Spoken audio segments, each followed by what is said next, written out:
Hi, everybody. It's Friday night, so it must be POLITAROLOgy.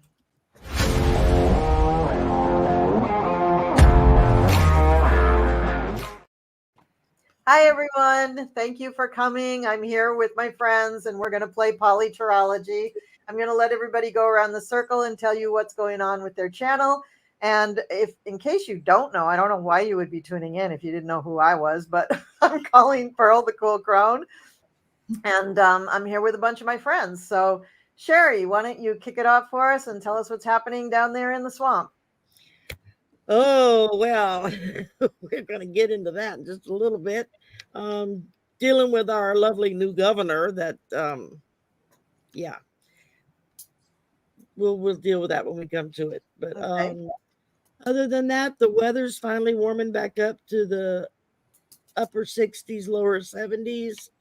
We've got massive rainstorms that are supposed to hit tomorrow, along with the first of the Mardi Gras parades that start tomorrow.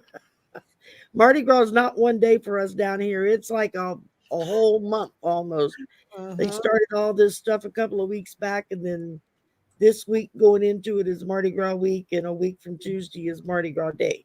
So it'll be nothing but balls and parades and all kinds of stuff between now and next Tuesday. So Sounds we'll like be able to get anywhere in town because half the roads are closed.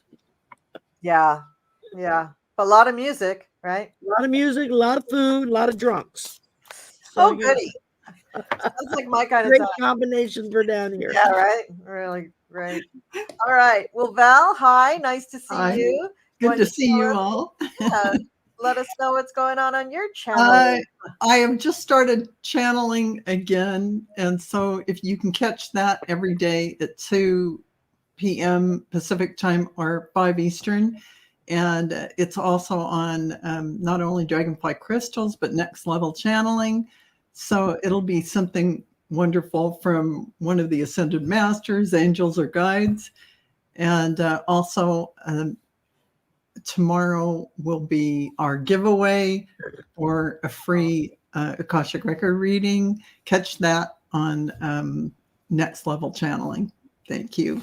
Awesome. That's great. And congratulations again, making your milestone. That's wonderful. And Cleo, my sister, how are you? Please tell us. Good.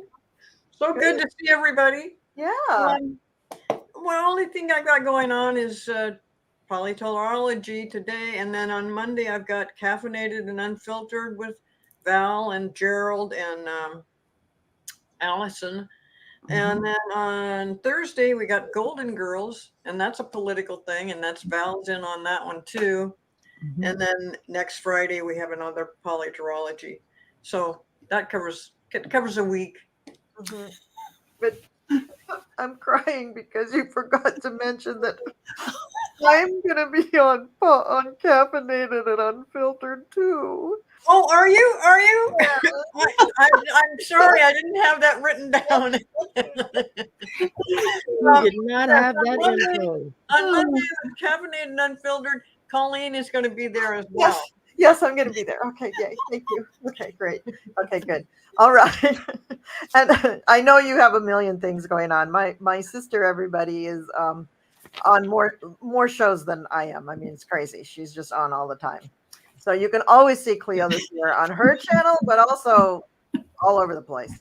And Mel, our special guest, thank you so much for coming. I love doing this. Thank you. It's my pleasure. It's my honor. I love it. So what's going on for you? Go ahead. Shameless plug. Do your infomercial. Go nuts. Well, I've got some openings for Africa. So I've got like 2 openings left. So if you want to go, give me a call ASAP. It's going to be a great, great trip. 847-590-5411. I'm streaming live tonight to my channel. So everybody watching, thanks for watching. Everybody subscribe to POLITAROLOgy. Hit that subscribe button. Let's see. What do I have going here? Monday with Linda, Grindle, and Mel. Tuesday, Arthur the Psychic. Wednesday, Kim Copeland. Thursday, Kevin Chandler. I'm going to do a paranormal show with Deanne. And let's see what else. I'm going to start some morning shows. solo called Morning Moments with Mel. And I'll just make brief videos, like maybe 20, 30 minutes about, world events, things going on here and abroad and all over. And so, and then going to work every day. So, Oh my gosh. That's crazy. That's crazy. You're way busier than I am. All right. So that's everybody. And you know me, Colleen Pearl, the Cool Crone. We had our second Reveal the Future show and last weekend. And I thought it went pretty well. And we're going to be switching that show. I think next time we do the show is still going to be on Sundays in February. So February 11th and the 25th. Those shows will be on Sundays. And then we're going to switch for March. We're going to do them on Wednesday evenings instead of Sunday evenings.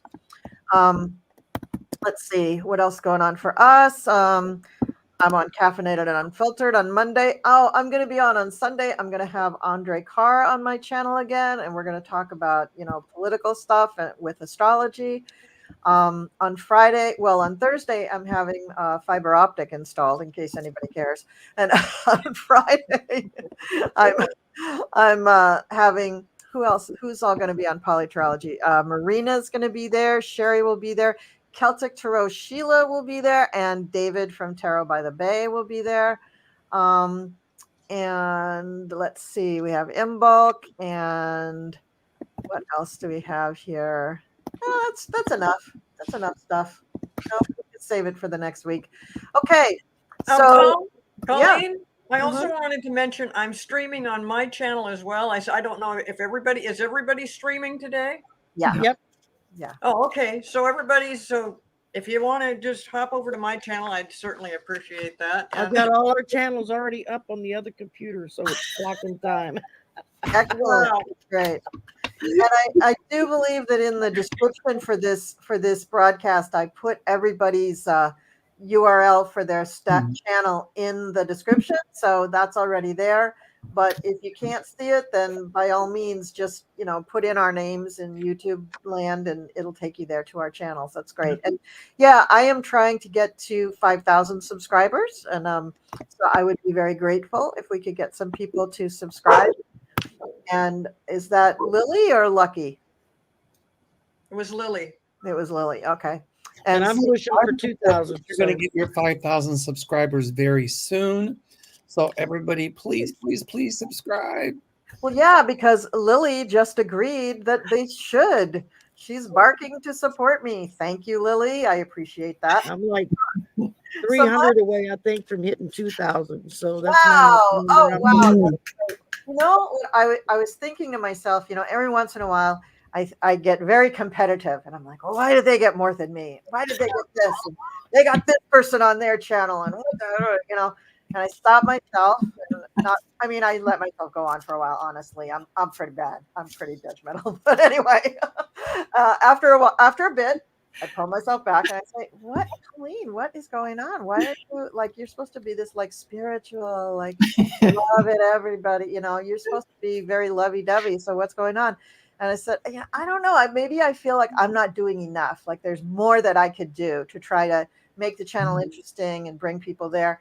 And you know what came into my brain as kind of like my little lesson to deal with this week is the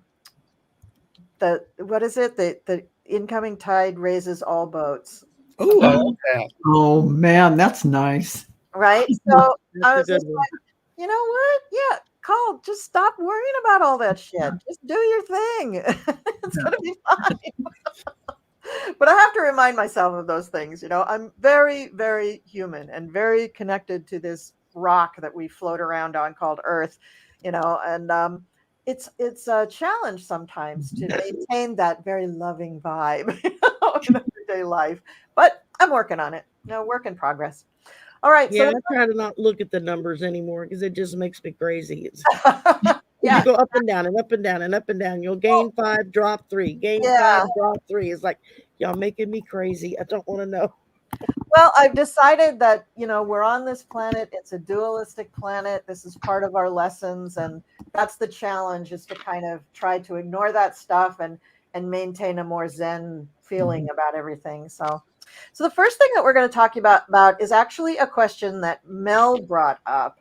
I had the headline about Fani Willis's press conference that she did, and she said in her court filing, I love this, that the salacious allegations about an affair between her and Wade do not reach the legal grounds required for her to be disqualified from the Georgia election interference case. So she's just like, done and dusted, folks. It just doesn't meet the criteria. I'm like, you go, girl. Yeah, you're right. That's really true. So, Mel, now you had something you wanted to ask about that. Well, what I wanted to ask was, do people see her off that case? I don't. I read the article, but she came up with a very good idea that Trump's team doesn't really have anything substantial to go on, and the claims they're making are unjustified, even if she's dating the guy. But she's not in it for any personal financial motivation in handling this case. So, she can date whoever she wants. Right. So I don't really see that as a criteria to get her off the case. So I intuit, my guides tell me she will stay on the case. So my pendulum agrees with you, and we're probably pretty much in agreement on that. Maybe what we should read about is, what are they going to do, more shenanigans against her to try to get her off the case? They will keep trying anything they can possibly try, and really, what it boils down to, it's a delay tactic, just like the whole thing with Judge Chutkan. Yeah. It's Trump does delay tactics, and what he's trying to do with his legal team is score political points. Obviously, it doesn't take a psychic to figure that one out. But intuitively, what he's trying to do is get these things postponed until after the election, because if he thinks he wins, he pardons himself. But I don't see that playing out either. No, I don't either. Does anybody else want to put in their 2 cents worth on I this? pulled a couple of cards. Yeah. On it. The first thing I pulled was the Eight of Wands, which is, fast changes, things happening, followed by the Lovers. So I don't think that her affair is going to have any effect, because evidently the guy that this is all about was already was like her third or fourth choice to come on to the team, because the ones she wanted to get were locked in somewhere else. Followed by the Knave of Swords, which just talks about fast speed. She's pushing right through it, like, yeah, no, done. Just be done with it. Just what y'all were saying. Okay. Val. Yeah, I just heard from my guides. They said no, she's not going to be removed, and I saw home. And as far as shenanigans that they could pull, I see, yes, a lot of manipulation going on with facts, but it's a big leap. They're not going to be able to do it. They're going to end up in the hot springs from doing their shenanigans. Yeah. They're trying to attract attention or detract attention away from other things as well by all this story surrounding Fani. It's not going to work, obviously, but Yeah. Look at that. yeah. About Trump, not Fani, about some of the things they're trying to do. Yeah. Connie B was correcting me to say it's not an affair, it was a relationship. I know that, but that's what the other side was calling it, was an affair. So I like that, Shari. Thank you. And isn't it ongoing? Isn't it still going on? Yeah, they're in a relationship. Yeah, they're in a relationship. And the thing that they brought up about his divorce was very long ago. Mm-hmm. Yeah. He was divorcing her because his wife was having an affair. They went through the whole thing, and it has to be Orange Mango's team approaching her and saying, hey, honey, we'll pay you a bunch of big bucks. Why don't you go make some noise for us? But here's the other thing I want to know that we had discussed previously, but now in light of this press conference, Cleo, did you go? I'm sorry. Well, I just agree with what everybody else has said. And you're going to see all of these hearings are going to be delayed and this is definitely what Trump's been working towards, and they will dig up dirt on everybody and anybody. But right now it's being delayed because everybody's waiting to hear what the court says about his immunity. And he thinks that he's going to get that. He is not going to get that. But okay, that's my 2 cents. Good 2 cents. Yay. Yeah, I think that's more like 50 cents. That was I pretty think good. that's more like $100 worth. Yeah, right? there we go. Yeah. So now the other thing we had talked about on other shows is will Wade pull back from this investigation? I see a different lead prosecutor coming on, but he might do it. I don't think to save face, but you're right. She's got the right to have a relationship with whomever she wants, and I agree that his ex-wife, they were divorced a long time ago. I saw the same thing, that she got some money from the orange one to come forward with that stuff. And they're going to try to character assassinate a lot of people. And some might bow out because of fear, but it's not going to work. It's not going to work. Okay. And I pulled the moon, so I see a lot more coming up about how Trump tried to manipulate these trials. Now, the other judge, though, was worried about witness tampering or jury tampering. Well, he'll try that. Trump's team will try that. And but what is this? He's tampering with the actual prosecutor. Absolutely. He's tampering with anybody and anybody. I know, but what is the law? Is there a law that protects him and prevents him from doing that? Could they charge him with that also? Well, as soon as they find out that the orange one paid money to the ex-wife, they're going to have a reason for tampering with a case, period, and a subject. And I saw the key, that Wade is holding the key to everything. And so it is his ex-wife that is the key. The next was the jail cell. So this will be found out. Yeah. My psychic light bulb just went on. And I think at some point she's going to come forward and say that she got Wade's ex-wife to say she got influence or some payola from the team. I actually had thought that before too. When it first came out, I was like, I bet that woman is taking the money, but I bet she's not that thrilled about being used. Started, I was just thinking the wife's going to come forward.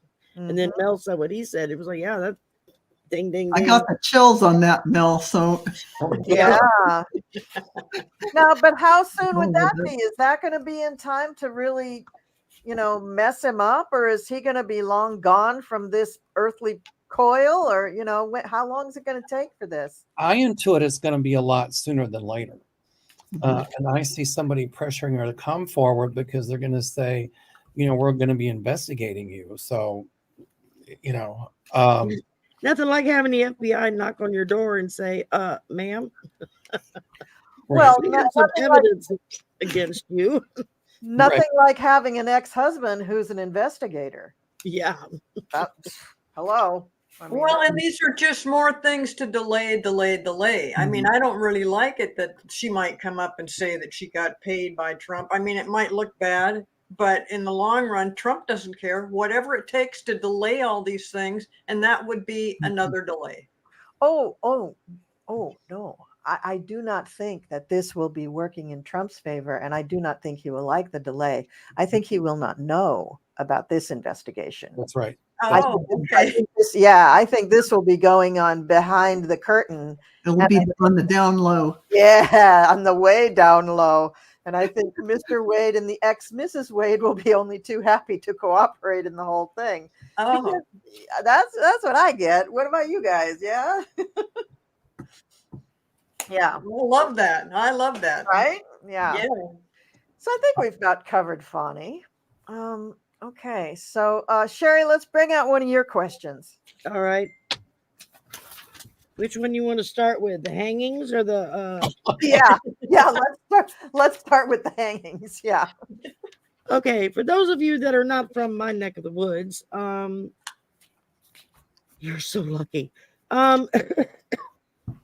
We have a new governor, Mr. Landry, who gave a statement, made a declaration in the local newspaper. It's in the Baton Rouge newspaper, which is the state capital.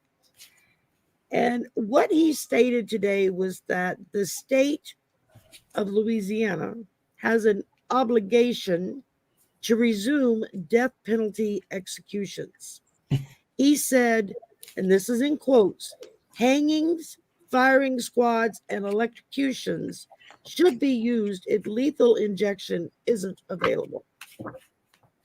Because you know how there's been some states that still have the death sentence that they were having trouble getting the drugs to make up the lethal injection. Right. And so people were getting commuted from that, and just life in prison. Right. So he's just being a Boy Scout, being prepared. And he's saying, yeah, no, if that's not available, well, we got trees, we can hang them. We got good, strong oak trees down here. You can hang a damn freaking dinosaur from them and it's not going to crack them. There's firing squads in every other house down here. They got somebody with a gun in it. So the firing squad won't be hard to round up. And electrocution, well, we are at sea level. So dig cinches, you hit water, give them a live wire to hold, and it's a done deal. I watched Ozark, I know. But it's funny. I got that what he's doing is like a gift, because it's really going to end up, he's going to make his bed and it's not going to be comfortable to lie in. And, he's doing it for some reason. It's about money and whatever that is. But the next thing I got is a jail cell. Really, to me, it means we are not going to believe it, but this is going to turn people off. I don't know when he's going to be reelected. He just got elected for the first time. Got elected for the first time. Ago. He's not going to be reelected. In fact, he might do some kind of recall. He was our state attorney general for the last 4 or 5 years. He was our AG.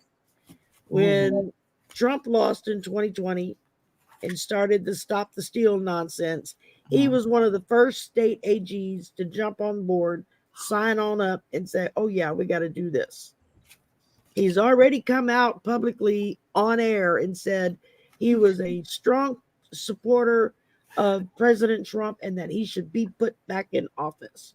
Not elected, but put back in office is how he phrased it. So he's a maggot or a maggoteer. Times a million. And word of the wise to those who live in other states that maybe purple or a little red. This is what happens when you don't show up to vote. Yes, absolutely. Someone like Landry as your new governor who's busting his ass to see how fast, pardon my language, he can undo all the work that the previous governor from the last 8 years has gotten accomplished for our state. He's running behind him trying to undo things as quick as he can. Oh boy. Well, I threw a few cards and I get that this is a legacy that is going to follow this guy to the grave. I mean, it's like a stink that he won't be able to lose. And when people start waking up from maggot idiocy, he's really going to, if he's got a brain cell still functioning, he'll be embarrassed, but he might not have that left anymore. So let's just say his life review is not going to be pleasant. Yeah. Okay, I'm done. I agree. And this agrees with you. Not only is he giving us a gift, but here's the universe. That's like the end of the line. So what can I say? Well, you're not going to believe this, but I pulled the Hanged Man. Oh, yeah. Excellent. Yes. So hanging, squads, electrocution. At some point, that would probably go to the Supreme Court, maybe not this SCOTUS, but when I see new justices, because I see the Hierophant, which would, in my opinion, would be more like legalities, legal challenges. And it looks like at some point the people in Louisiana and the people are going to be turning their back on him. And I don't even see this governor serving out his full term. I don't know what happens, but I don't see it. To But answer to that, Mel, about him serving out his full term, we also have to remember he was, it's rumored, supposedly, he had a very big hand in the insurrection. How he was involved, I don't know, but there's talk. So I'm waiting for indictments of the no-named co-conspirators to start happening, and I'm wondering myself, does that mean our new governor is going to be trying to govern from behind bars? he'll be in deep doo-doo. But yeah, I see with the new court, them taking it to court, and I see at some point Supreme Court once again saying that the death penalty is cruel and unusual. Like now they tried to use nitrogen gas and it was horrible. Yeah. It was in Virginia somewhere. I think some of these governors would like to take us back 70 years ago. And here again, my favorite saying, it might look like they win a few battles, but they won't win the war. yeah. So I see the Supreme Court at some point banning the death penalty in this country. Yeah. It's court, but in the not so distant future, Illinois, it's illegal. The death penalty here is illegal. Yeah. And that was a Republican governor that actually started the moratorium on the death penalty here in Illinois. Yeah. So, From your lips to God's ear, I really wish it would be the law of the land. but Governor Laundrie, I don't. Oh, he's gonna Laundry, I like that. Laundrie. That's right. Yeah, he needs his mouth washed. That's for sure. He's He's a long-held, established name in this state. The Landry family have been here from practically the beginning. Money, and more money in the coffers. These are farmers and whatnot, people that own a lot of land, have a lot of fingers and a lot of pies. And that's what I'm going to call him, Governor Laundrie, because he's got some dirty washes. I like that. Well, and it sounds like it's time for the Laundrie family to find a new country. Okay, so Cleo, did you have something to add? I did not. Okay. All right. So now Mel brought up, winning the battle, but not the war. So let's move over to Texas and let's talk about Mr. Abbott and all those National Guard's troops that he's asking for. And I just think I got to say, I think it's really surprising. They had all those, not all those, but they had a few news articles, and I had to dig for this to really verify, did 25 governors actually write back to him? He writes a letter, in case you don't know, audience. He wrote a letter to all the governors and asked for their help in defending their border, saying it was their state's right and their state's responsibility, or their responsibility to the state, to defend their border from invasion. And they claim that the immigrants coming across the border are invaders. So he writes to all the governors, and 25 of our 50 governors said yes. 25. Ours was one of them. So that's 25. Ours was one of them. That's 25 potential National Guard, the whole troops available from those 25 states, possibly converging on the southern border. This is starting to feel to me like no bueno, like not good. This is, the Supreme Court said, cut up that razor wire, stop that nonsense. You can't do that. And this is what sparked the letter to all the governors. All those governors said yes. And it's really hard now in the news to find out just how many states have sent their troops. By my last count last week, there was about 6 states who had actually sent their troops. Now, troops, what is that? I mean, is that thousands? Is that hundreds? It's hard to know. They may not have sent all of them. They may need them. It's teachers and store managers and people like that.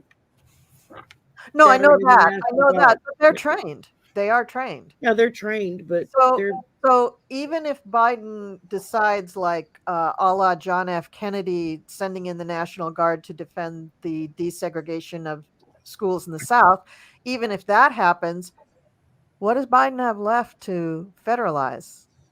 25 states are already pledging their National Guard somewhere else. Well, but there's still 25 states left that he could Yeah. nationalize. And Yes, that's exactly what he's going to do. Yeah. So are we going to come to a? I don't feel that there's going to be actual like guns shot or cannons or something like that.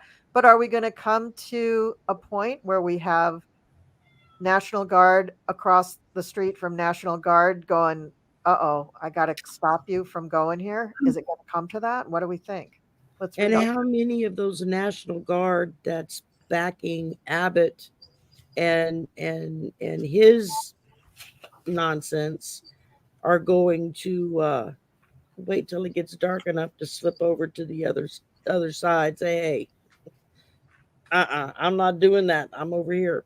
Well, let's see. Let's just see what people come up with. Well, I'm not a lawyer, but the president can federalize the National Guard.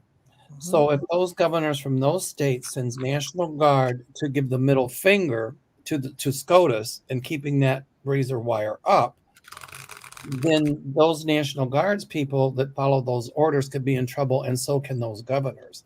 I think if it gets that far, Biden will nationalize the National Guard, and then that means he's the commander in chief, not the governors. That's number one. Number two, what is invasion? I think what it means is invasion like in war from a foreign enemy. It's not talking about immigrants coming across the border. No. So the court would say that's not invasion. That poses no military threat. So the way I saw it, that letter was what Abbott was trying to do to get the director of Homeland Security, or was it Mayorkas? Yeah, to get him impeached. And that's not going to work. And he was going to try to get Biden impeached because they didn't protect our borders. Well, that's not a crime because there was no military invasion. Right. So I do think it's going to be a powder keg down there. Yeah. But I'm telling you, if these governors try something with the National Guard, then Biden can federalize it and bring in military, and he will if he has to. Yeah, he will. Because he will not stand by and let Abbott give the middle finger to SCOTUS and say, I'm not taking down the razor wire. Biden already sent people down there to have it taken down, and Abbott refused to show them where it was or take them there. So I see the tower for Governor Abbott. Yeah, I don't think it's going to take Abbott out of his governorship, but I do think that it is going to be a really, really tense situation. It's going to be tense. And I worry about the actual National Guard personnel. How are they supposed to know what to do? They came down there for Governor Abbott to help him. And I'm sorry, my cat's just being... I kind of had a vision of them going, oh, they want us to, they in their hearts don't want to have to create havoc down there, even though they're sent down there. It's like they're human beings. Yes. And being there hits their heart, and they don't really want to follow any of those orders. So a lot of them. But if Biden nationalizes, I believe he would. Federalizes the National Guard, then those guards people take orders from Biden, not the governors, because they've been. Yeah, exactly, Mel. And I feel like this is what's going to happen with Abbott. Oh, good. Yeah. the whole thing. Yeah. I'm sorry. Go ahead.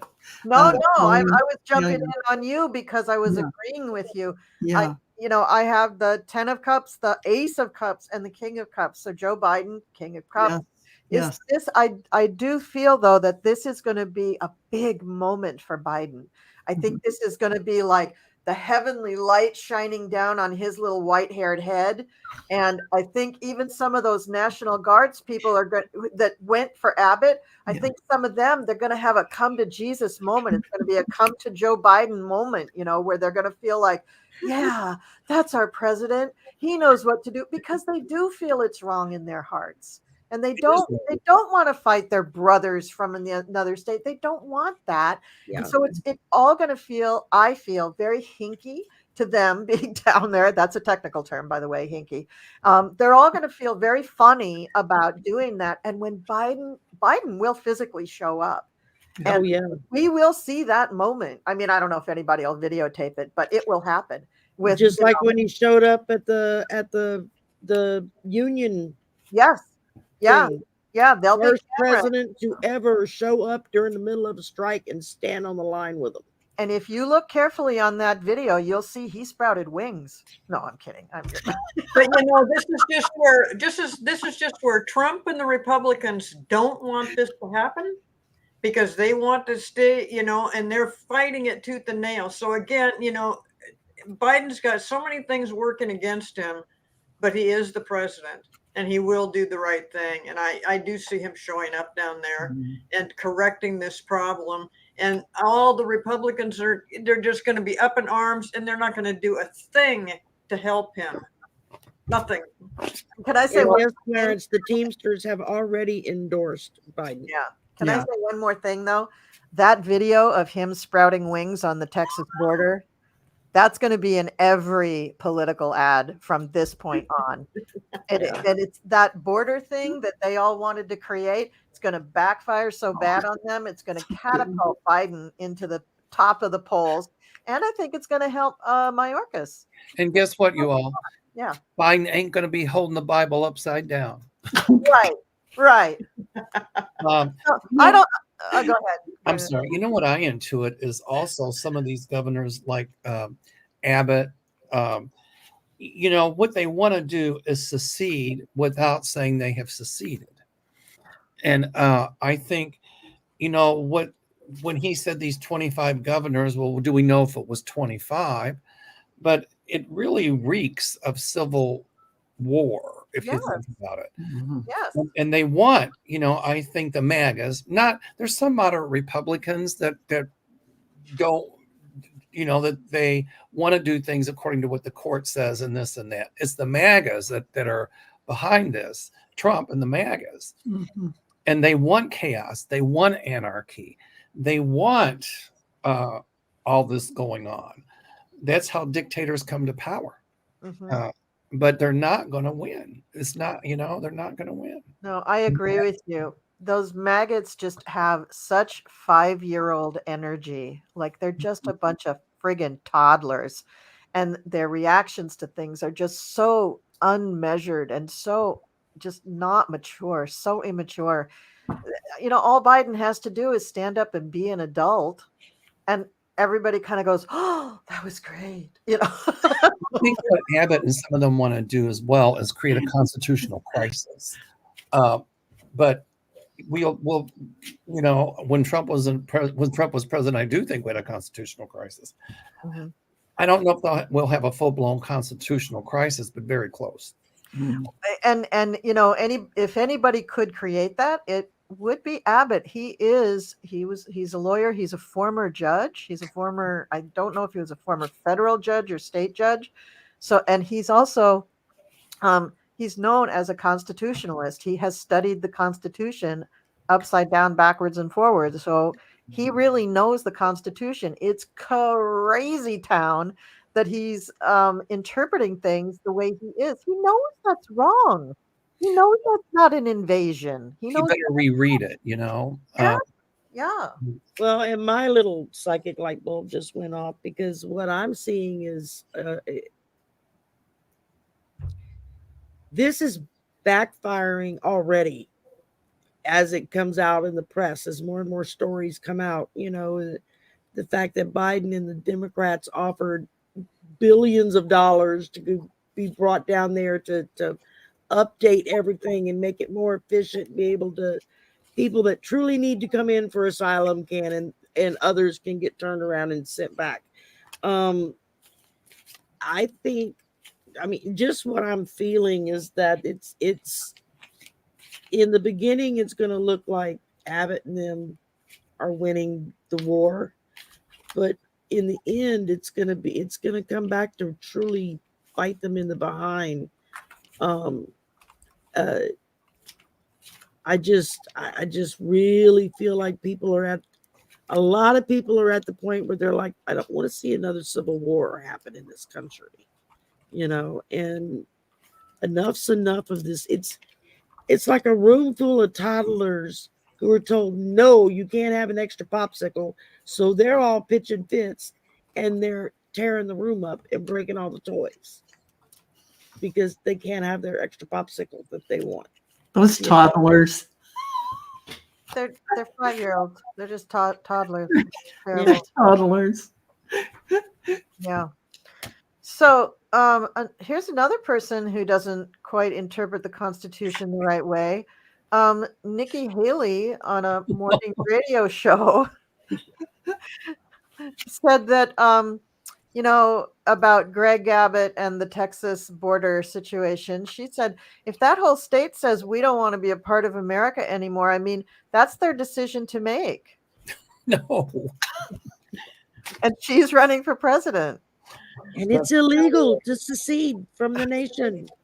They made that law. Illegal. They made that law after the Civil War. And hopefully there's so much attention on Abbott and then the orange one that, this can get lost under the rug for poor Ms. Haley. But that's really a stupid thing to say. Really dumb. There's no question there. I just wanted to bring that up, that it was really. It's like, I can see Alaska from here. I'm Sarah Palin. I can see Russia from my house. Thank you. South Africa was a country. Give me a break. Jeez. Okay. Oh. Nikki Haley also mentioned that a vote for Biden is really a vote for Kamala Harris, and I'm like, yes, it is. What are you doing? And that would be bad because why? Better than you. Yeah.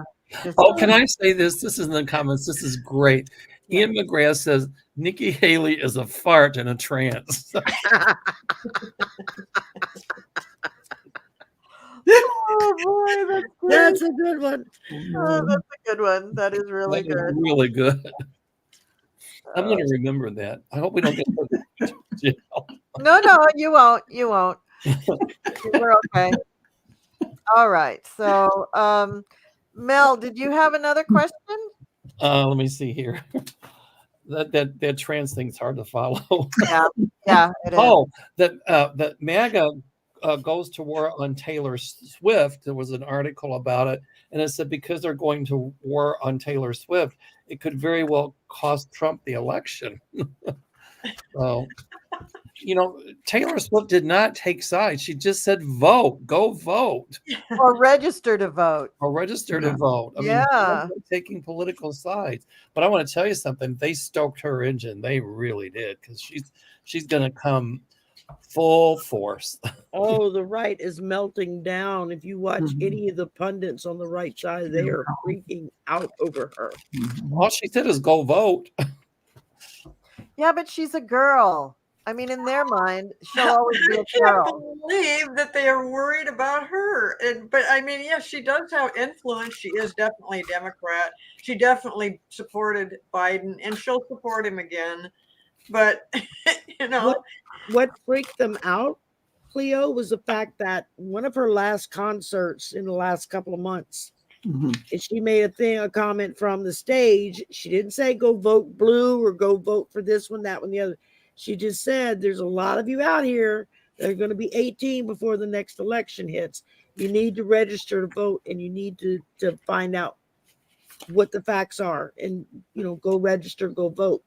They had over 30,000 new registrants like within the next 2 or 3 days. Score. That's when the right freaked out and started melting down like crazy. I was like, oh my God. Oh, hilarious. Numbers don't lie. On Instagram, Taylor Swift has, brace yourselves. Now, what's the population of the United States? Isn't it 330 million? Okay. Something like that. Yeah. Taylor Swift has 279.4 million followers. Yeah. Wow. What does that tell you? That's why they're freaked out. That's some power. If somebody like that Judge Perot, what's her name? That Judge Jean Perot. Perot, Perot, she called herself a judge. That's a joke. the drunk. Yeah. If she said go out and vote, or if there were a MAGA singer or something that said go vote, they wouldn't say a word. But they're really trying to crucify her, and it's not going to work. And did you see the videos of the really sad New Year's Eve party they had at Mar-a-Lago? Yes. No, I missed that. I did too. Vanilla Ice in one of his old 1990s costumes. Yes. Like without the cool stuff on his face and on his head, and just sad. It was Just sad. sad. It was so sad. And Trump doing this. Like that. I mean,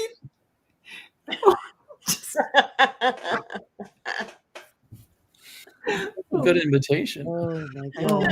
my I God. studied. Yeah. So, I mean, yeah, I'd be if I were going up against Taylor Swift, I would be like, yeah, okay, no, I give up. Hey, don't F with the mouse and don't mess with the Swifties. Yeah, They will end you. yeah. And it's not like this just started yesterday. I mean, No. Taylor Swift has been a force for how old is she? How old is she? She's in her 30s. She's like early 30s. 34. And she started I guess like almost 20 years, because what didn't she have her first hit when she Yeah, was she was a young teenager. really young? Yeah. So it's not like they're gonna just like damage her reputation. I don't think so. No. I don't think so. Well, the Swifties will come to the defense, and Oh, yeah. they'll just even vote more for yeah. the left. Yeah. So on Orangina News, the New York Times put out an article that they think that Trump will be able to either get a bond or put up a portion of the money for the court to hold on E. Jean Carroll's whatever penalty. What do you call it? Is that disgorgement too? No, it's not disgorgement. It's just damages on the damages. So they think he might be able to do that. But then if Letitia James gets her thing that comes down, that might put a crimp in his ability to do that one. So there was another thing that I pulled up here about his monies, and this is really interesting. So Trump's PAC, here it is. So his PAC spent roughly $50 million on legal expenses in 2023. But if you read the article, it is so convoluted the way he uses this money. He's got like 3 different PACs going on, and he started to run out of money from Save America. Save America is the main PAC that he uses for paying his legal fees. So And who's this, Trump? Yep, Orangina. Okay. And so he has all this money for the, Save America PAC, which he got, by the way, right after the election. It just flooded in. And so, he sucked up all that, and then he didn't have much left. But he did have another PAC. Let's see, paid legal. Okay. The next one, it was called Make America Great Again PAC. And in the first half of 2023, Save America transferred $5.85 million to the Make America Great Again PAC. Try saying that 5 times fast. which spent almost all of that on legal and investigation related costs. So the roughly $50 million figure is a combination of such costs through both groups. Now there's a third group, and I won't bore you with getting on to all of the things, but then when he was running out of money, he started doing this thing where he would ask the PACs for a refund. He's asking the PACs for a refund of more money than we've even mentioned yet. I think the first refund he asked for was $60 million.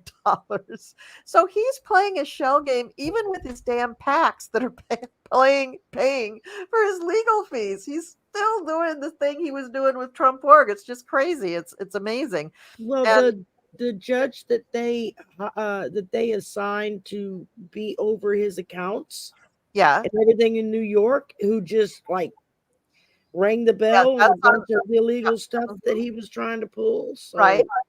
Right. And so that report that she put in, she had to file it in time so that the judge could read the report and consider it in order to determine the disgorgement that they want him to pay at the end of that.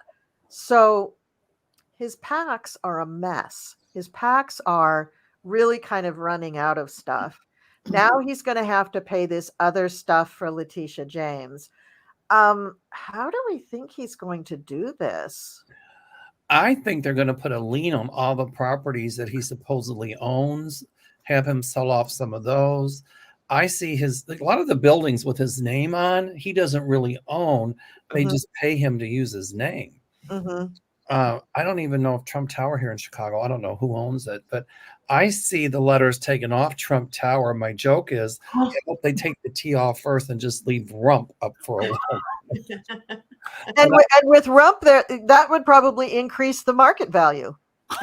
Yeah, exactly. So the court is going to say he's got to put that money that he owes E. Jean Carroll aside until the appeals go through. And if he tries to divert money elsewhere, there'll be a paper trail. I see the IRS investigating him, for the whole thing in New York. And, the state of New York is going to say he's got to pay back a lot of this money, and it's going to be a lot of money. So if he can says he has, but they're going to have to liquidate a lot of his assets because I see his empire crumbling. But he can't appeal these cases like he wants to unless he puts the money up. Right. And so I think he'll be able to put up something for the E. Jean Carroll to appeal that. And that one really bugs him because he really hates her. But the disgorgement case, I don't think he's going to be able to put up anything for an appeal. I don't know, but what I'm saying is he'll have to borrow on some of his property if his credit's any good, or sell some of it. But I see, if he says he doesn't have money, then they will put a lien on his properties, and I can see that happening. Yeah, I can see that happening too. What about if he got his money from another source? What about if, say, somebody who's from a foreign country, let's say, just said, "Okay, Donald, I'll help you out. What can you do for me?" Oh, I think I know who you're talking about. Well, there will be a paper trail on that a mile long. And I think right now that the feds and everybody else is looking to see where he's getting his money. So that would be a sticky wicket. And, that probably, I think that would be illegal, actually. It's not, actually. It's not illegal. No, I read an article about it. It's not illegal for that. All the other stuff he's doing is illegal. By the way, I thought that PACs were supposed to be for political support. So how in the hell is he okay? It's in the goddamn New York Times that he's doing this. How is it okay that he's using this for personal payments? Right? He should be slammed for that too. Well, no, it's for his candidacy. He's using it. No, but he's not. He's using it for legal fees. He's using it for lawyers. Right, because he's a candidate. He's saying he's twisting the words up and making people think that you donated to me because and this is what I'm using it for, but I have to use it for that. It's part of my candidacy. Because he's saying that he's being politically persecuted or whatever the hell he's saying. Right. So, but I wanted to say something about the E. Jean Carroll thing. Like when that thing came up for $83+ million, soon after, I don't know if it was a poll or who came up with this, but they were saying there is just hordes of women that used to be for Trump that are not for Trump since this thing came down. They're not for a rapist. Surprise! So hopefully that's going to hurt him more than just in the pocketbook. Yeah.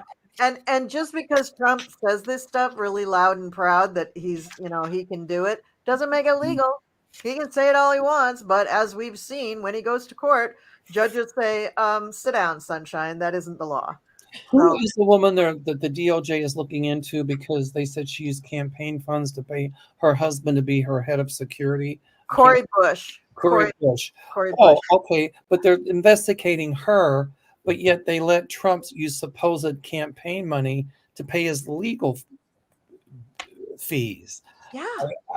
I have a problem with that. Yeah, So the pot is calling the kettle black. I mean, this is just ridiculous. And it is the Republicans who are doing that, I believe, right? Who brought the charges against her? Yep. well, no, Yeah, but the at some Republicans. point, I think that Trump is also going to be looked into for, how he's spending his campaign funds. Mhm. Yeah, yeah. Stepping into poop. You have a I agree with Mel on this one. It's going to get investigated at some point. There's so much going on right now, but yeah, they will look Yeah, into it's it. like there's got to be like 7 layers of priorities for these Yeah. poor prosecutors because there's just, I mean, so that when that story came out about the White House being a drug den, I'm just like, you know what? Take a number, go to the back of the line. There's so much other shit that we have to look at. Like, we just don't have the bandwidth to even think about that right now. Wait till some other of these lawyers come out of law school. Let them prosecute. Oh my God, there's so much. Yes, it's a fire hose of stuff. It's like, oh my God. Wait till the guy dies and then we'll prosecute all of it. I don't, there's so much that he's done. It will be like going to the public library and on a windy day with no fence and rainy and putting, all those papers and all those books in the middle of a big parking lot and a windstorm and saying, okay, pick out, where do you begin to organize them? That's what these prosecutors are dealing with. A lot of them don't know where to start because there's so much he's done. Yeah. It's like, Oh, I just thought another one of his cases and I didn't even get this out of the New York Times, but they had a supposedly secret, although, Colleen Pearl knows about it in Pequannock, New Jersey, supposedly a secret meeting about the documents case in Florida. And Jack Smith is talking about, how do we manage this? How do we do all of this stuff? What do we think they said to Eileen Cannon? Is she close to leaving? I mean, there has been a little Oh, go ahead. Go ahead, Cleo. Go ahead. I'm just saying that there's been a little activity with Cannon down there, and she did. I can't remember exactly what it was she did. She did something that could screw things up, not in Trump's favor.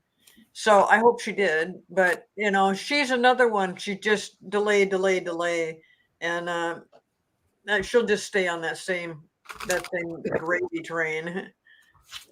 Mm-hmm. I intuit that they told her that they heard some stuff and they know what she's up to. And I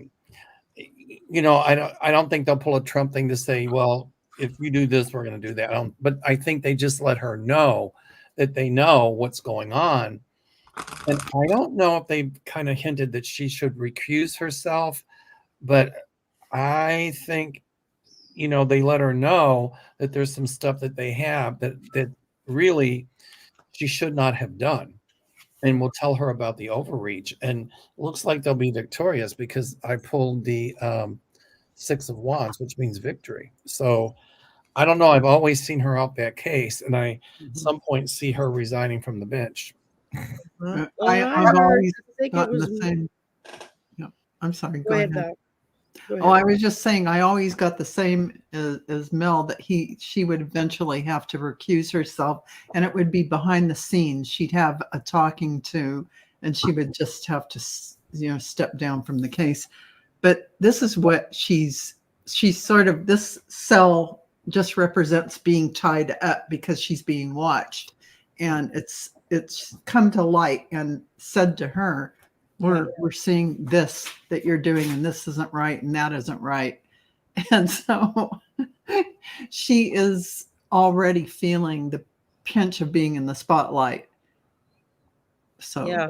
I heard on Midas Touch earlier today, and they were talking about with down in Mar-a-Lago and all of that.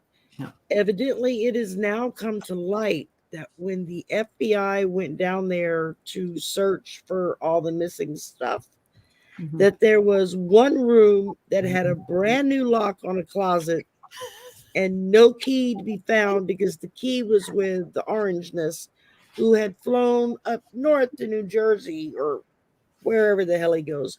And so they couldn't get the door open because they didn't have a key. Now, like, when has that ever stopped the FBI from wanting to see what's in a room, not having a key?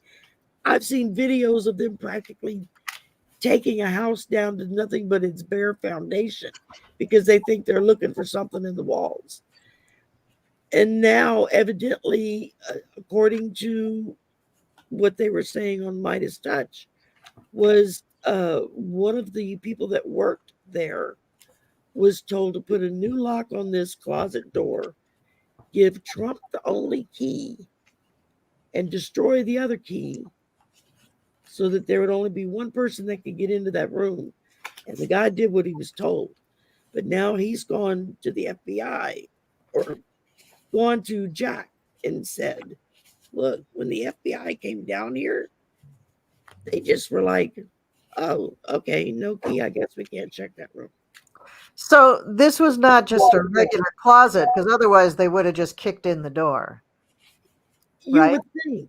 No, but it I had don't know what kind of closet. I don't know where it was located. Well, it had to be some kind of reinforced door. That's what I'm thinking. Something that was Otherwise, more they would have just kicked it in, and it wasn't just like a padlock you could unlock with bolt cutters, because surely they came with those.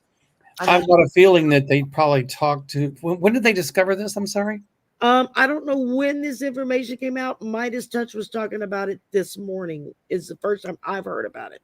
I wonder if they were brought that up talking to about loose. this new. Yeah. I wonder if they brought that up to loose cannon when they were meeting her. That could be. That's what I picked up, and it would be interesting to see if that door's been tampered with, because when you were talking, I saw lots of documents hidden behind that door that shouldn't be there. Yeah, I think there's still lots of documents in Mar-a-Lago. Yeah. I also got a hit, as you guys were talking, that when they were having this meeting, Jack isn't the appellate level. Jack isn't Aileen Cannon's boss. So he's a really frightening dude, because when he was talking about this stuff to her, he was saying, I'm sure your honor doesn't want it to look like you are interfering or delaying, and I'm sure you wouldn't want to,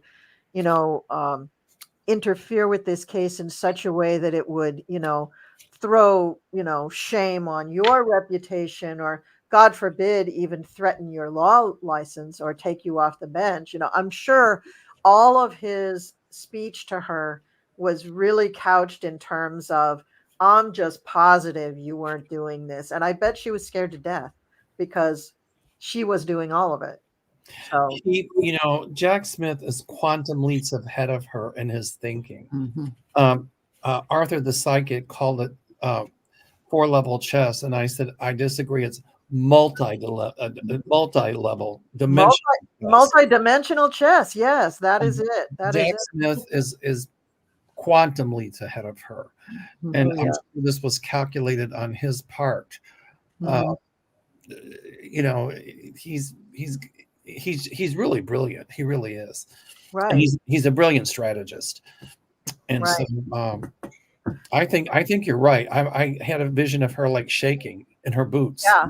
Yeah, I think it was no bueno for her. I think it was really bad. Right. And as far as that door that could not be opened, I do know, I remember reading, or maybe I heard it on Midas Touch long ago, they were notified that they were coming down to Mar-a-Lago to search for these documents. It was not a surprise. No, was and that's what not they were saying this morning, was that it was like the day or 2 days before the FBI were scheduled to be there. This guy got, directions from Mr. Orange to put a new door, new lock, whatever, on this closet and bring Trump the only key. Whereupon he then got on a plane and flew away. So stupid. So, And the FBI can't just pick the lock. I mean, well, I'm wondering, and maybe it had something to do with the way the warrant was written up. That's what I was thinking. oh yeah, you're right. It wasn't one of the places they were allowed to go in and look, because they already knew where they were going, because there were people whistleblowing. And so, yeah. But also Trump's lawyers, remember, had to sign that. Remember, that was one of the stupid things that I think it was Alina Habba was it Alina Habba? Had to sign that, yes, we gave you unfettered access to all this stuff, and they didn't. So there goes that law license. That person is going to be bad-mouthing her now. Yeah. There's going to be a whole lot of lawyers that are going to be looking for a new career when this is all over and done with. Yep, that's right. Well, my question is, who tells somebody 2 days before they're going to raid them that they're going to raid them? That makes no sense to me. Well, if you're a former president and you already have CIA protection, that's what they do. They do extend courtesies to diplomats. He's a That's like diplomat. letting the bank robber watch the bank. It's like, stop and visualize this for just a minute. There's Trump with his Secret Service, asleep, whatever, hanging in Mar-a-Lago, and in comes the FBI in full raid mode. Like bashing in doors and whatnot. Do you think we would not have seen one hell of a firefight? Because the CIA, the Secret Service wouldn't have known that it was the FBI that was raiding it if they weren't aware of it. And if they just showed up and surprised them, I'm sure they were trying to prevent there being an all-out shootout at the OK Corral between the Secret Service and the FBI. Well, I'm sure the Secret Service would have known, but I'm sure they would have leaked it to Trump as well. But I'm just simply saying that, it's kind of like letting the bank robber watch the bank, isn't it? They already went through this by raiding him in the past, and he made a big stink. You took my passports, you did this, you did that, you planted. Remember, he tried to imply that they planted stuff. So that's probably another reason why they didn't make it the normal kind of raid. Yeah, I think that's right. I think that's right too. And I remember the whole thing about their attorneys working with them and taking the information and everything. But that the fact that they had that locked closet is really a middle finger to the Justice Department. It's like Abbott. It's the same thing. It's like, no, I'm not going to. No, you're going to come raid. You're going to take my stuff. No, not this stuff. How ridiculous is it that he is still holding on to documents that he's not supposed to have, that we're still even talking about this? Well, I think he hid them somewhere because he knew if they found them, because those were still classified as well, he'd be in really deep doo-doo. So, somebody in the comments said that, let me see here, just give me a second. Teresa Ford said, Fox called it a raid, but it wasn't a raid. And I agree with Teresa. Now I see it's really an execution of a warrant. They have a search. Yeah, that's all it was. And I just saw somebody in the chat mention it was behind this door. This room was in Trump's bedroom, and it was hidden behind a dresser. And I Googled it, and Newsweek says, yes, that was Trump's bedroom. They did not investigate a small door in one of the walls, which was concealed behind a dresser and by a television. The hidden room is said to have been mainly used by maintenance workers so they could access cables running through it. But that might explain where some of the lost documents are. Yes, that's right. Absolutely. If they're there now, I doubt it. But well, I thought they were hiding it in a coffin, but I guess that's a different group of. That's the gold bricks to take. I was just going to Abu Dhabi. Abu Dhabi. all Gold the passports and the gold bricks are in that coffin, so that when they take off for Abu Dhabi, it's a it was quick so pack. heavy. Yeah, it's ready to go. But just so that people are not worried about our national security, I know the moment that the archivists, or what do they call that organization that keeps track of the documents? National Archives. Thank you, the National Archives. The moment they realized things were missing in general, I know that they looked for the most sensitive stuff. And I know that if there was any codes or anything like that, they changed as much as they could right away. I remember reading about that too. Mhm. So even if he did sell them to Vladimir Putin, then they, sorry, I have allergies. If they let it go to Xi Jinping,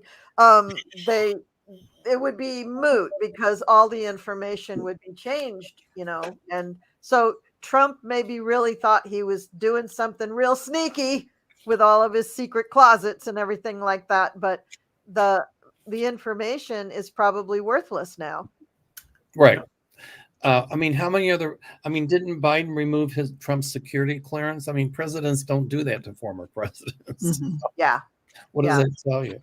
Yeah, exactly. Yeah. They were just They not. stopped him from getting those reports on Right. what's going on. And that's He didn't take where them I to go back to begin Jimmy with. He Carter wouldn't read saying them. it will be revealed that Trump will be a non-viable president. He wasn't even supposed to be president. So, and more than that, he said. So I'm waiting for that to happen because, Jimmy Carter is always in the know. Well, maybe not right now, but I believe what he said. I do too, actually. Yeah. Oh yeah, absolutely. It will be an illegitimate president. Yeah. And I wish I had a better beat on how long that's going to take, because I want to start a countdown. I think within 2 to 3 years, actually. Okay, I'm going to start 36 months from today, and Yeah. that's going to be my countdown clock. And I don't even care actually if that's right. I just want to hope, like I want to be able to look forward to something. Physically look at a clock, counting it Yeah, down. We're almost there. So I have 3 things that are just really positive for Joe Biden, and I just thought I'd throw them out there. We can discuss them. I don't really have any questions for them. Maybe you guys can think of some questions, but this is, I put in the category of why the hell can't they get it right on Biden? And one is that the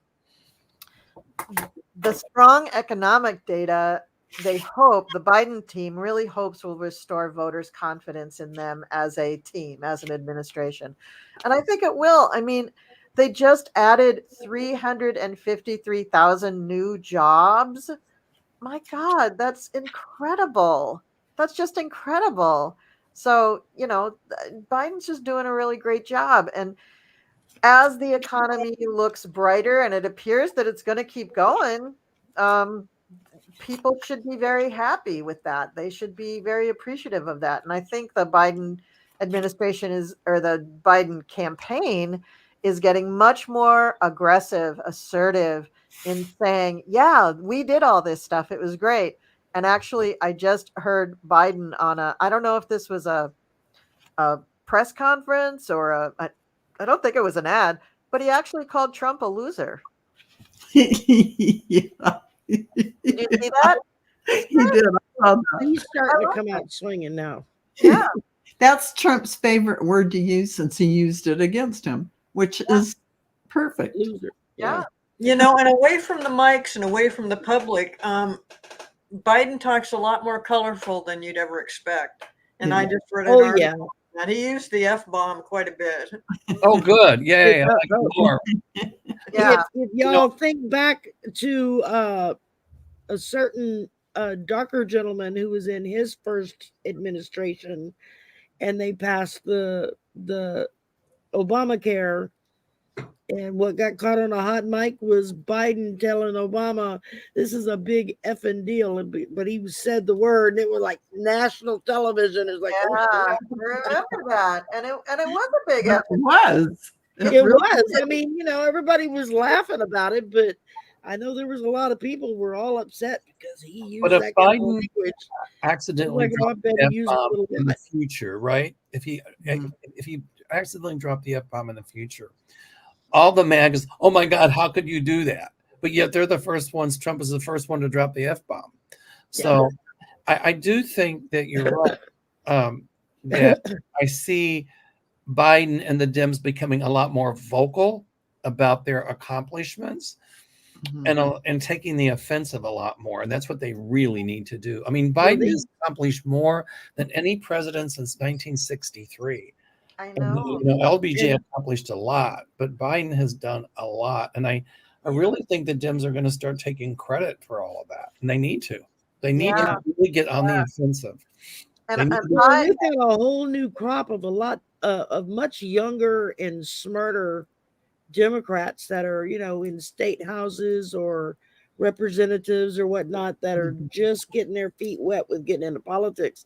And they're not pulling any punches, and they're not taking any crap. They're flat out in the middle of a committee hearing. They will call someone out right then and there. Say, oh, no, what you said was, and they'll pull out a piece of paper and start reading it off. Is like, let's get the record straight here. So I think the Dems that are been to the ballpark for too long are starting to pay attention and say, oh, wait a minute, people actually like it when we fight back and call them out and say you're lying to their face, I think a lot of that holding back, I think a lot of that is, and I love her. I don't want to denigrate anything that she does. And I love him too, but Nancy Pelosi and Chuck Schumer, they're very politic. They just embody the word politic. They say what is, palatable for the public, and they don't want to ruffle feathers, and they don't want to make waves. They just want to go about their business. And they're both very effective legislators, not to take anything away from them. They're both very, very highly skilled at their jobs and well respected. But I do think that their general style is just too milk toast. Exactly. You took the word right out of my mind. That's what I was thinking. Yes, that's exactly right. And I think that when the day comes, and I think it's going to come pretty soon, where Uncle Joe does drop the F-bomb, as long as he has those aviators on, I think everybody will appreciate it. I think they will like it a lot if he just looks cool. Okay, let's end this on a kind of a interesting question. This is one that is not political, but I pulled it out of the New York Times anyway. The headline said, could a giant parasol in outer space help solve the climate crisis? So here we go. Now, this used to be a fringe idea, but this is what the New York Times says. With Earth at its hottest point in recorded history and humans doing far from enough to stop its overheating, a small but growing number of astronomers and physicists are proposing a potential fix that could have leaped from the pages of science fiction, the equivalent of a giant beach umbrella floating in outer space. The idea is to create a huge sunshade and send it to a faraway point between the Earth and the sun to block a small but crucial amount of solar radiation, enough to counter global warming. Scientists have calculated that if just shy of 2% of the sun's radiation is blocked, that would be enough to cool the planet by 1.5 degrees Celsius or 2.7 degrees Fahrenheit and keep the Earth within manageable climate boundaries. So what do we think? I'm a science geek, and I don't think this is conspiracy theory or anything like that. I think this is really true science, and it makes sense. If you can drop the temperature by 1 degree or 1 point something degrees, it would halt this runaway climate change. I mean, in Chicago, it's been the warmest winter I can remember. It was like 50 degrees the other day. That's unheard of in January in Chicago. Yeah. So I say yes, it can be done, and I don't think it's going to be a problem getting the big parasol or umbrella in space and getting it deployed. So my feeling is it would absolutely work. I think so too. 2023 was the hottest year of our planet ever, on record. on Well, record. this is going to be hotter. And this 2024 one's- is supposed to be hotter. It's So supposed to be hotter. So as long as we keep Jim Comer away from this project, I think we'll be okay.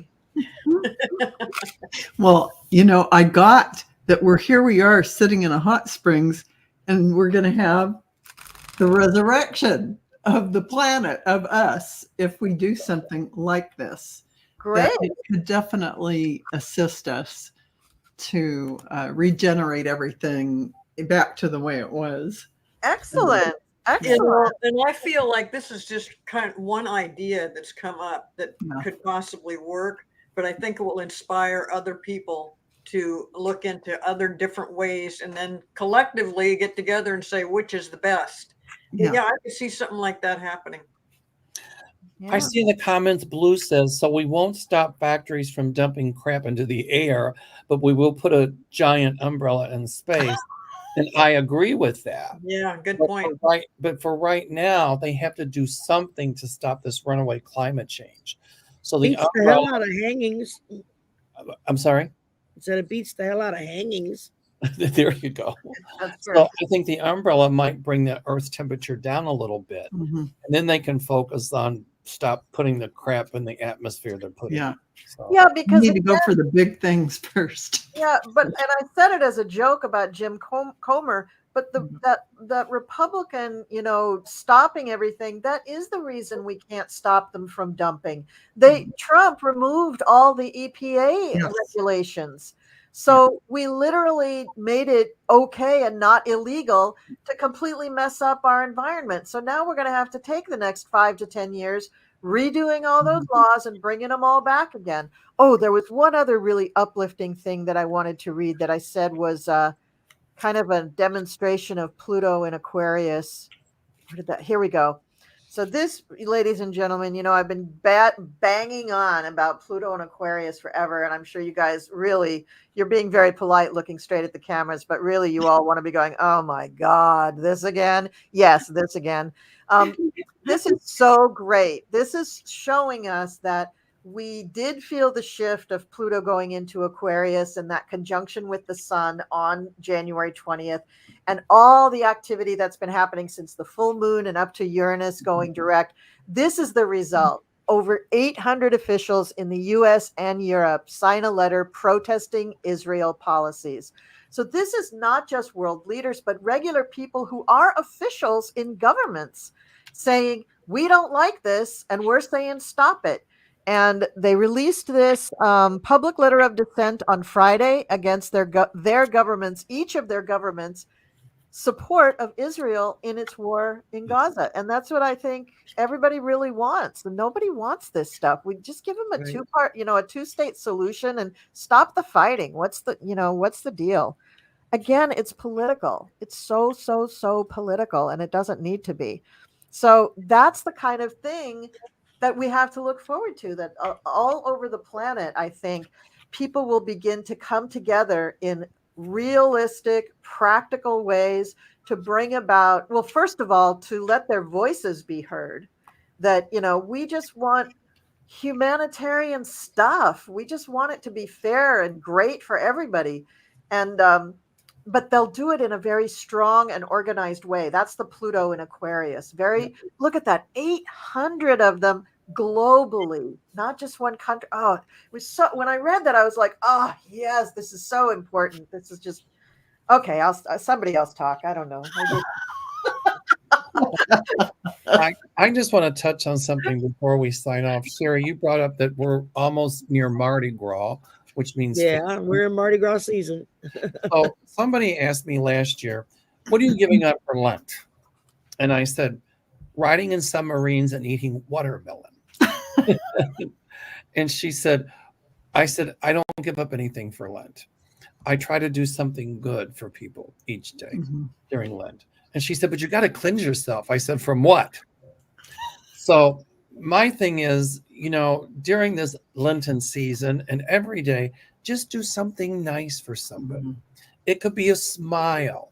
It could be just be kind, calling somebody to see how they're doing.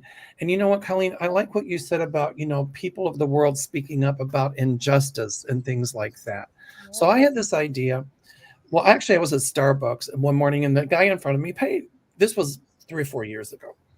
So I thought during Lent, when I go to Starbucks in the drive up through line, I'm going to pay for the car behind me. Mm-hmm. Just for no other reason that it's Lent and I wanted to do something nice. I think God wants us to do nice things for everybody. Yeah. They do. Yes. So I do it when I go through there, not every morning, but about 4 times a week. And day before yesterday, I did it. When I went back this morning, the kid working at the, where they handed the food through the window said, "Oh my God, it went down 20 cars the other day." And the guy got mad because there wasn't a car behind him and he couldn't pay it forward. So that little act of just doing something nice catches on.